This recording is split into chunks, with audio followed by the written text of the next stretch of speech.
ఖదరుల్లాహ్ హక్క ఖదరి. వారు ఒక్కడైనటువంటి ఆ దైవం యొక్క గొప్పదనాన్ని గుర్తించవలసిన విధముగా గుర్తించలేదు కాబట్టే ఇంతమంది దైవాలని కల్పించుకున్నారు. సూర్యుడు, చంద్రుడు, నక్షత్రాలు, సమస్త జీవరాశులు అంటే దైవదూతలను, మానవులను, జంతువులను, పక్షులను, వృక్షాలను, జలచరాలను, క్రిమి కీటకాలను, సూక్ష్మ జీవులను సమస్తాన్ని సృష్టించినటువంటి వాడు ఒకే ఒక దేవుడు ఉన్నాడు. ఆయనే మీకోసం భూమిని పాన్పుగా తయారు చేశాడు, ఆకాశాన్ని కప్పుగా తయారు చేశాడు, పైనుండి వర్షాలు కురిపిస్తున్నాడు, తద్వారా అనేక రకాల పంటలు పండే ఏర్పాటు చేశాడు, దాని ద్వారా మీకు ఉపాధి కల్పించాడు, భూమిని నివాసయోగ్యంగా చేశాడు, భూమికి గురుత్వాకర్షణ శక్తిని ఇచ్చి మానవుడికి సుఖాన్ని భూమి మీద పెట్టాడు. ఈ భూమి మీద ప్రకంపనాలు రాకుండా ఉండేందుకు పర్వతాలను మేకులుగా నాటేశాడు సృష్టికర్త నా దైవం. ఈ సముద్రాలలో ఏదైతే ఉప్పుగా ఉన్న నీరు ఉందో దేవుడు వేడి చేసి దాన్ని ఆవిరిగా చేసి పైకి తీసుకుంటున్నాడు. ఆ నీటితో వేడెక్కినటువంటి ఆ మేఘాలని గాలి ద్వారా ప్రయాణం చేపిస్తున్నాడు. ఎక్కడ తాను వర్షాన్ని కురిపించాలనుకుంటే అక్కడ వర్షాన్ని కురిపిస్తున్నాడు. సోదరులారా, ఆ వర్షాల ద్వారా వీడు భూమిగా మారిపోయినట్టు ఈ భూమికి తిరిగి ప్రాణం పోస్తున్నాడు, పంటలు పండే ఏర్పాటు చేస్తున్నాడు, మీకు ఉపాధి ఇస్తున్నాడు, ఆహారాన్ని ఏర్పాటు చేస్తున్నాడు.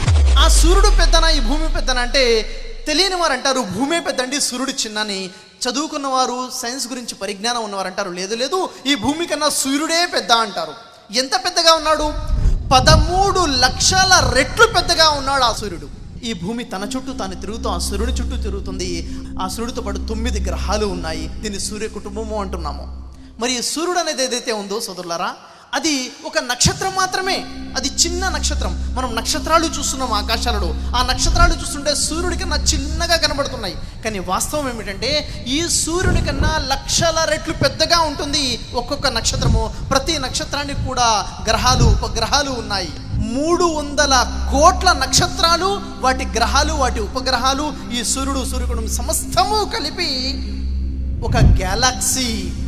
దీన్ని ఒక మిల్కీవే అంటారు. దీన్ని తెలుగు భాషలో పాలపుంత అంటారు. ఇలాంటి 250 కోట్లకు పైగా లోకాలు మిల్కీవేస్ ఉన్నాయి.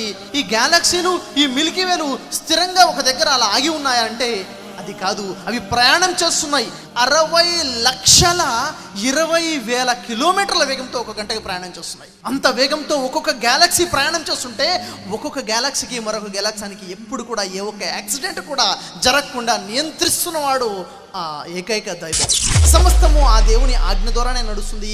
ఈ సృష్టి వ్యవహారాలలో ఆ ఒక్క దేవునితో పాటు జోక్యం చేసుకునేవాడు మరొకడు లేడు. లహు మాఫిస్ సమావాతి వమాఫిల్ అర్జ్. ఈ భూమి ఆకాశాలలో ఉన్న సమస్తము కూడా ఆయన ఒక ఆస్తియే. ఒక ఫాబిల్లాహి వకీలా. ఈ సమస్తాన్ని రక్షించేటటువంటి వాడు ఆయనే అని తెలియచేయడం జరిగింది. ఆ ఒక్క దేవుడే ఈ సమస్త సృష్టికి ఏకైక సార్వభౌముడు, ప్రభువు అని గుర్తించాలి, దానిని విశ్వసించాలి. దీనిని అరబీ భాషలో తౌహీదే అల్ రుబూబియత్ అని అంటారు. ఆ ఒక్క దేవుడే ఏకైక ఆరాధనకి అర్హుడని గుర్తించాలి, ఆరాధించాలి. దీన్నే తౌహీదే ఉలూహియత్ అని అంటారు. ఆ ఏకైక దేవుని యొక్క నామాలను మరియు గుణగణాలను ఉన్నవి ఉన్నట్లుగా తెలుసుకుని వాటిని విశ్వసించడం, దీనిని అరబీ భాషలో తౌహీదే అస్మా వ సిఫాత్ అని చెప్తారు. అస్మా అంటే పేర్లు, నామాలు, సిఫాత్ అంటే గుణగణాలు. ఆ దేవుణ్ణి పోలినటువంటి రూపము, ప్రతిరూపము ఈ సృష్టిలో ఏదీ లేదు. ఇన్నని అనల్లాహ్ లా ఇలాహ ఇల్లా నా ఫాబుదుని. నేనే అల్లాహను, నేను తప్ప వేరొక ఆరాధ్య దైవం ఎవరూ లేరు, కనుక మీరు నన్నే ఆరాధించండి. ఆ దేవుని పేరే అల్లాహ్ అని తెలియచేయడం జరిగింది.